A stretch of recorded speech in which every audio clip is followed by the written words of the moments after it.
কণ্ঠশিল্পী সুমাইয়ার বাবা আর আমাদের মাঝে নেই। গতকাল হঠাৎ করে তিনি দুনিয়া থেকে চলে যান। কিছুদিন আগে সোশ্যাল মিডিয়াকে একরকম তোলপাড় সৃষ্টি করে রাখতো সেই সুমাইয়ার বাবা এখন আর আমাদের মাঝে নেই। কথাটা শুনতেও যেন অবিশ্বাস মনে হচ্ছে, তবে হ্যাঁ এটাই সত্য, সুমাইয়ার বাবা আর আমাদের মাঝে নেই। সেই ছোট্ট সুমাইয়ার পৃথিবীতে আর কেউ নেই তার বাবা ছাড়া। তীব্র রোদ থেকে সুমাইয়াকে আশ্রয় দেওয়ার জন্য সুমাইয়ার বাবা সবসময় তার সাথে একটি ছায়ার মতো ছিল। বৃষ্টি থেকে বাঁচানোর জন্য সুমাইয়ার বাবা একটি ছাতার মতো ছিল। সেই সুমাইয়ার বাবা আজ আর তার কাছে নেই। সে আমার নামে ভিডিও ছাড়িয়ে দিয়েছে। সেই ছোট্ট সুমাইয়া এখন কোথায় যাবে, কাকে বাবা বলে ডাকবে?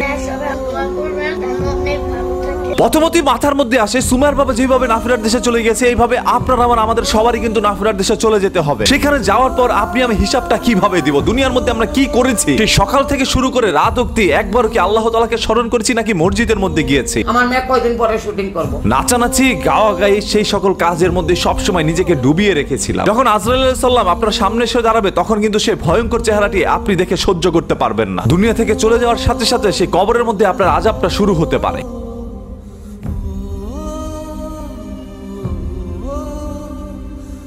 আর অন্যের জন্য ভাবতে গেলে যদি মাথাটা নষ্ট হয়ে যায় তাহলে নিজের জন্য ভাবলে তখন কেমন লাগবে? সুমাইয়ার বাবাকে নিয়ে অতীতে আমি অসংখ্য ভিডিও বানিয়েছিলাম যেখানে তাকে একরকম বারবার একটি মেসেজ দিচ্ছিলাম, আপনি আপনার মেয়েকে কোথায় নিয়ে যাচ্ছেন? মেয়েদেরকে নিয়ে নাচানাচি থেকে শুরু করে এমন কোনো কাজ নেই যেটা সুমাইয়ার বাবা করেন। মানুষও তাকে দিয়ে নাচানাচি করিয়ে গান গাওয়াগাই করিয়ে তারপর কিছুটা পরিমাণ টাকা কামায় নিছে, তবে সুমাইয়ার বাবার জীবনে তিনি কিচ্ছু করতে পারেনি। তাকে হয়তো 200, 400, 500 টাকা দিয়ে সীমাবদ্ধ ছিল। এই যে আপনারা যে টিকটকে আসক্ত হয়ে প্রতিনিয়ত গান বাজনা নাচানাচির মধ্যে ব্যস্ত আছেন, একটা সময় এরকম ভাবে হঠাৎ করে চলে যাবে। সাধারণত একটি ইঁদুর থেকে তেলাপোকা দেখলে যেখানে আপনারা ভয় পান, সেখানে আজরাইল আলাইহিস সালামের চেহারাটা কিভাবে দেখবেন? মৃত্যুর যমদূত আপনার সামনে কিন্তু ওই তেলাপোকা আর ইঁদুরের মতো করে আসবে না। এছাড়া পরকালের হিসাবের কথা তো বাদই দিলাম ভাই, সেখানে কতটা ভয়ঙ্কর হতে পারে আপনার জন্য সেটা আপনি নিজে কল্পনাও করতে পারছেন না। এখন যদি এই সকল কথাগুলো বলতে যাই তাহলে বলবেন ভাই আমাদের ব্যক্তি স্বাধীনতা রয়েছে, আমার যা ইচ্ছা আমি তাই করবো, আপনার কি? হ্যাঁ ভাই আমার কিচ্ছু না, তবে আমাদের প্রত্যেকের দায়িত্ব একজন মুসলমান হিসাবে এই তথ্যগুলো, এই মেসেজগুলো আপনাদের কান পর্যন্ত পৌঁছে দেওয়া, যাতে হলে একজন মানুষ হইলো গান বাজনা নাচানাচি থেকে ফিরে আসতে পারে। দেখেন সোশ্যাল মিডিয়ার মধ্যে ভিডিও বানায়, আমি যদি চাই প্রতিদিন টিকটকে যারা নাচানাচি করে তাদেরকে নিয়ে ভিডিও বানাইতে পারে, সেইগুলো 10 মিলিয়ন 20 মিলিয়ন করে ভিউ হবে। কারণ অশ্লীলতা যদি ভিডিওর মাধ্যমে প্রকাশ ঘটায় তাহলে সেই জিনিসগুলো মানুষ দেখে মনোযোগ দিয়ে। তবে হ্যাঁ, যেহেতু ভিডিও বানায়, ভিডিও বানানোটাই অপরাধ, ভিডিওটা বানানো একটি গুনাহ, সেহেতু চেষ্টা করি ভিডিওর মাধ্যমে যেন একটি ইসলামিক মেসেজ থাকে। আপনাদের সবার কাছে একটি বিনীত রিকোয়েস্ট, আপনারা যারা যারা আছেন এইভাবে নাচানাচি গাওয়াগাই করছেন, ভাই একটু ফিরে আসেন ভাই, ওইগুলো আর কইরেন না। ভাইরাল হয়েছে না, এতে করে লাভটা কি ভাই? আপনি যখন পরকালে যাবেন ওইখানে যে বলবেন যে আমি অনেক পপুলার, আমি একজন ফেমাস লোক, আমাকে আযাবটা কমায় দাও, না